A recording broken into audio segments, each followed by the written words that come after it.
Este é o seu programa Reavivados por Sua Palavra, da TV Novo Tempo. Todos os dias, às 7 da manhã, estamos juntos aqui, estudando um capítulo da Bíblia. E assim, nós vamos passando a Bíblia toda e assim nós vamos conhecendo melhor o caráter de Deus, vamos nos relacionando melhor com Ele, vamos compreendendo de onde viemos, o que estamos fazendo aqui e para onde vamos, para onde o Senhor nos levará, para a eternidade, sem dúvida, para o seu reino.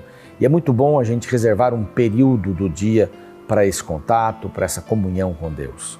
É importante que você tenha o seu momento de comunhão pessoal, né? Sozinho, ali lendo a palavra, vendo e ouvindo o programa Reavivados, se você optar, mas um capítulo da Bíblia por dia vai ajudar você a ter uma visão muito boa da palavra de Deus. E não para nunca, não é? A gente faz isso o tempo todo porque hoje você lê esse capítulo, daqui a pouco você vai ler o mesmo capítulo, você vai enxergá-lo de outra maneira porque você já não é mais a mesma pessoa. A maturidade espiritual já está aí e você vai enxergar outras coisas no texto, você vai ter algum sentimento diferente também e vai poder aprender mais coisas. Nós estamos nas redes sociais, no YouTube, lá no nosso canal Reavivados por Sua Palavra NT, você pode se inscrever, se você ainda não se inscreveu, claro. Você pode ir lá dar um clique no sininho para receber as novidades e à 00:01 o novo programa estará lá. No Facebook, também nós estamos lá na página da TV Novo Tempo. Outros programas também estarão lá, mas à 00:01 nós já estamos prontos para poder estudarmos juntos a Palavra de Deus. Você visa esse lugar agradável que estamos, queremos dar aí um abraço em todos, a direção, os funcionários, os clientes que estão aqui também, a gente encontra o pessoal e muitos assistem o programa e pedem para a gente dar um alôzinho. Como a gente não tem muito tempo para isso, eu dou um alô geral para todos eles e para todos vocês que nos encontram e são muito amáveis e, melhor do que isso, né? Estudam a Palavra de Deus todos os dias. Vamos lá então para Deuteronômio capítulo 15. É bem interessante esse capítulo. Eu já disse que a Bíblia não foi escrita em capítulos, né? Mas pessoas especializadas começaram a fazer essa separação e sempre tem um pedaço de um no outro, assim por diante. Mas esse é um capítulo assim que é um tema, não é? Fala sobre o dízimo, falamos sobre o dízimo nesse último capítulo que estudamos juntos, né? O 14, na realidade é o segundo dízimo, né? Que é mencionado ali. E agora vem alguma coisa a mais sobre leis, né? Até o capítulo 26, Moisés, desde o 5, está abordando a lei, ele vai apresentou o decálogo novamente, vai destrinchar o decálogo e vai trabalhar com outras leis, e aqui essas leis importantes, vamos falar sobre o ano da remissão, vamos falar sobre pobres, sobre servos, como é que devemos lidar com eles. Lembre-se que eles estavam para entrar em Canaã, não tinham entrado ainda, eles iam passar o Jordão, ainda não passaram o Jordão. Estavam aguardando. Eles iam estabelecer o culto na cidade de Siló. Deus iria escolher Siló. Ainda não tinham feito isso. Moisés estava falando com o povo, e esse é um discurso bastante grande, o segundo discurso, né? Os outros são menores, mas esse tem do 5 ao 26, são vários capítulos. Então, muita preocupação com a lei do Senhor. Olha, não esqueça de guardar os mandamentos, não esqueça de guardar os estatutos. E ele repete. Por quê? Porque era um povo de dura serviço. Porque era um povo que a partir dali, então, estaria em contato com pessoas que adoravam deuses, né?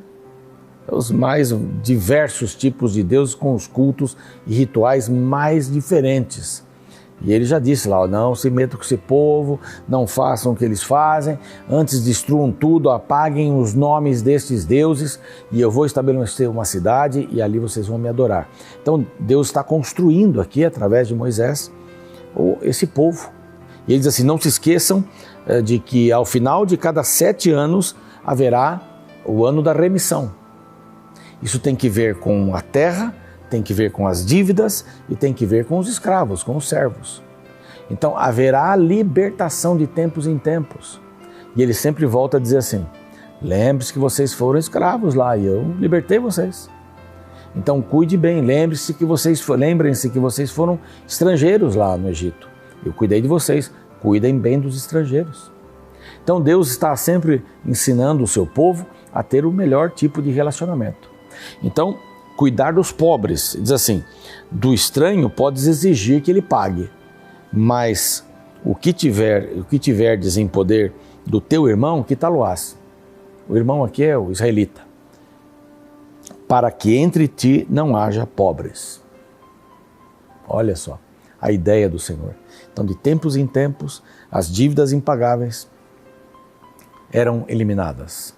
Senão, hoje a gente vai atrás de cada centavo, né? Mas essa não era a maior preocupação do povo, que Deus queria que o povo tivesse.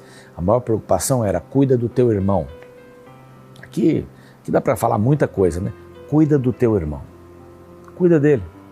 Ele não teve o mesmo caminho que você teve? É um vagabundo? Não, talvez não tenha tido oportunidades. Você teve oportunidades e as aproveitou. Talvez até haja alguém que teve alguma oportunidade e não aproveitou. E terá alguém, sem dúvida, que não teve nenhuma oportunidade e ainda está correndo atrás. Eu conheço muitas pessoas que dizem: pastor, eu estou desempregado há 3 anos, há 8 anos. Eu vivo fazendo bicos por aí. E alguém que está com um emprego garantido olha para ele e diz assim: esse camarada aí é um vagabundo. Se ele quisesse mesmo, ninguém está na pele do outro. E aqui Deus diz, ele tem 7 anos para pagar. Final dos 7 anos, se não conseguiu pagar, então... Mas ele tem outras coisas que ele diz aqui. Verso 6 diz assim: pois o Senhor teu Deus te abençoará. Como te tem dito, assim emprestarás a muitas nações, mas não tomarás emprestado. Dominarás muitas nações, porém elas não te dominarão. Então, seja pródigo e você terá a bênção de Deus. Entre outras palavras, né? Quanto aos pobres aqui. Quando entre ti houver algum pobre dos teus irmãos, em alguma das tuas cidades, na terra que o Senhor teu Deus te dá, não endureças o teu coração, nem endurecerás, né, o teu coração, e nem fecharás as mãos a teu irmão. Olha que bacana. Se você tem pobres com você, não finja que eles não existem. É muito fácil fazer isso, né? Fingir que essas pessoas que são mais necessitadas, elas não existem. Então, se eu não as vejo, elas não existem. Esta é a filosofia de muitas pessoas. Eu não quero ter contato com elas. Eu tenho uma igreja, você sabe, já falei aqui, a igreja do Morumbi, é uma comunidade muito agradável, maravilhosa. Nós vamos partir agora para 2 cultos, pelo sábado pela manhã, muita gente. E nós temos um grupo lá que trabalha com ação solidária, incrível. Que trabalho maravilhoso eles têm feito. Recentemente, 2 prédios ali no Morumbi foram interditados e 190 famílias ficaram na rua, de repente. E lá estava a comunidade, a ação solidária, fazendo comida para eles, levando roupas. Eles não puderam nem pegar as roupas de casa. E nós temos gente que ama esse tipo de pessoas que passam por alguma necessidade. Há pessoas que são pobres, que nós ajudamos ali. Ajudamos a arrumar um trabalho, vamos atrás, né? As pessoas que têm condições avisam: tem um lugar em tal empresa, está precisando de alguém assim assado, né? Cuidar dos pobres. Não feche as mãos diante dos pobres. Não finja que eles não existem. Eles existem, estão lá e precisam da gente. Aqui diz que 7 em 7 anos... Você deveria perdoar a dívida do pobre que não pode pagar. Vai torná-lo mais pobre ainda, cobrando o que ele não tem como pagar. E aqui diz: os pobres, não feche as mãos para o teu irmão pobre. Antes lhe abrirás de todo a mão e lhe emprestarás o que falta, quanto baste para a sua necessidade. Então aqui fala do coração: não endureça o coração. Não endureça. Vai falar várias vezes aqui do coração. O próximo verso, verso 9, diz também: guarda-te, não haja pensamento vil no teu coração. Nem digas: está próximo o ano 7º, o ano da remissão, então eu vou cobrar agora, vou colocar a carga em cima das pessoas, para que elas me paguem agora, antes de fechar o ano 7º, para que eu venha perder esse dinheiro. Não, o Senhor disse: não faça isso. Verso 10 assim: livremente lhe darás e não seja maligno o teu coração. O indulto, não é? Depois que passam os 7 anos, a pessoa não deve mais nada. Liberte o seu coração disso. Há dívidas que não são pagáveis. E se você tem mais do que o outro, Olhe o outro com carinho.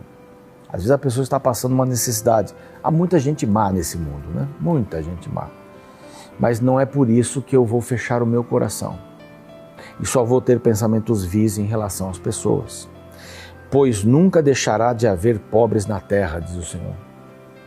Eles sempre estarão aí. Jesus disse, os pobres sempre os tereis convosco. Isso quer dizer, não dá para resolver o problema de todo mundo, mas dá para resolver o problema de alguns. Dá para trabalhar por eles, essa era uma ideia. As leis a respeito de servos, né?